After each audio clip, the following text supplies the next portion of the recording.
what's the point of serving others? Why should a person care if other people have the things they need? Isn't it easier to just worry about yourself and do what you want to do? And besides, aren't you too important to humble yourself and serve other people? These and others are all questions that each of us ask at different times in our lives. The real question, however, is, what type of answers do we give to those questions?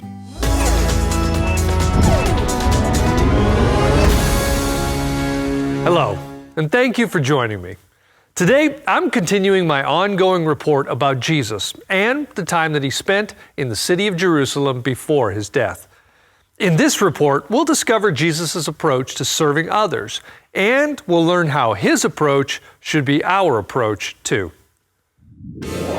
This report is found in the book of John, chapter 13. And it begins on a very special evening for the people of Jerusalem. You see, it was the evening of Passover, a very important time of celebration for the Jews. When we look for Jesus, we find that he and his disciples were gathered together to share the Passover meal.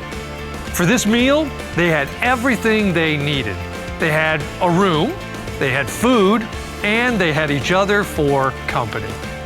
But before they began to eat, Jesus did something unusual. He stood up from the table, wrapped a towel around his waist, and poured some water into a basin. Then Jesus did something that I'm sure none of the disciples expected. He approached each one of them, and one by one, he started washing their feet. Now, back in those days, people usually walked everywhere they went. And since the roads were made of dirt, their feet became filthy throughout the day as they traveled from one spot to another. Because of this, when they got to their destination, a servant would usually come and wash their feet for them. So what Jesus was doing for the disciples was a job a servant should be doing. Here was Jesus, the leader of the disciples, on his hands and knees like a servant, washing their feet and drying them with a towel. Well, Jesus went from disciple to disciple. When he came to Peter, Peter started to protest. Peter didn't want his leader to have to wash his feet. But Jesus stopped Peter, and he explained to him that this was something important for him to do. When Jesus finished, he said this to his disciples: "You call me teacher and Lord, and you are right, because that's what I am. And since I, your Lord and teacher, have washed your feet, you ought to wash each other's feet. I have given you an example to follow. Do as I have done to you." It's important to know that Jesus didn't have to serve the disciples by washing their feet. As the leader, he could have ordered one of the disciples to do it. But Jesus didn't do that. Instead, Jesus humbled himself and served his disciples. He wanted them to know that serving others without thinking of getting anything in return was a way that they could honor others. And if Jesus, who was God's Son, was willing to do that for them, then they should be willing to act like servants to others as well. But this didn't just apply to the disciples. Jesus was telling us to do this as well. He wanted us to know that just like the disciples, we should all be willing to serve others too. Now, you might be wondering exactly how you're supposed to be a servant. Well, it all starts with having the right attitude. You can't proudly go around thinking that you're too good to help others, or that you're too important to do tasks that you don't want to do. Instead, you need to humbly look around for other people in need and do whatever you can to help them. Maybe that means cleaning up a mess that you didn't make. Maybe it means helping your little brother or sister with one of their chores. Or maybe it means working hard to pass out supplies in class even when no one else helps you. There are many different ways for you to be a servant, and I know that you will find them if you just keep your eyes open and act when you see the chance. The reason we serve is to follow the good example that Jesus set for us. But the beautiful thing about serving others is the joyful feeling we get knowing that we have honored God and honored others.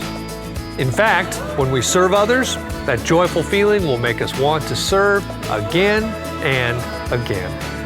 Well, thanks for listening to this important segment of my ongoing report, and please remember the example of serving that Jesus gave us.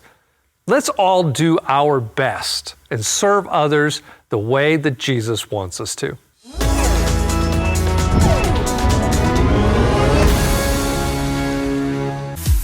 Get ready.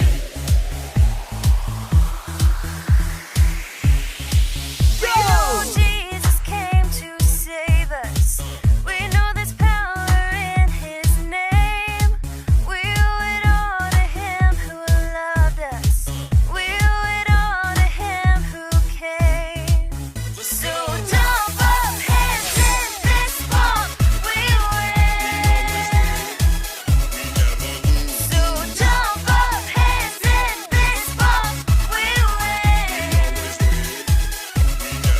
We know Jesus came to save us.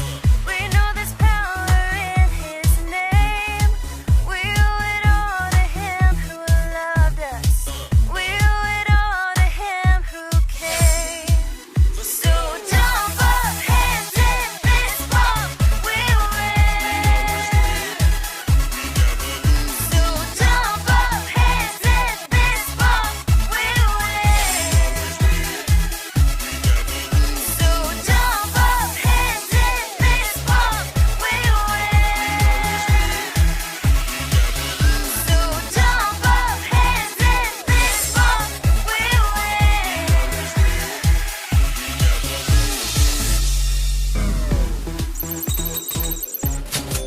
You're watching Live 3 Kids.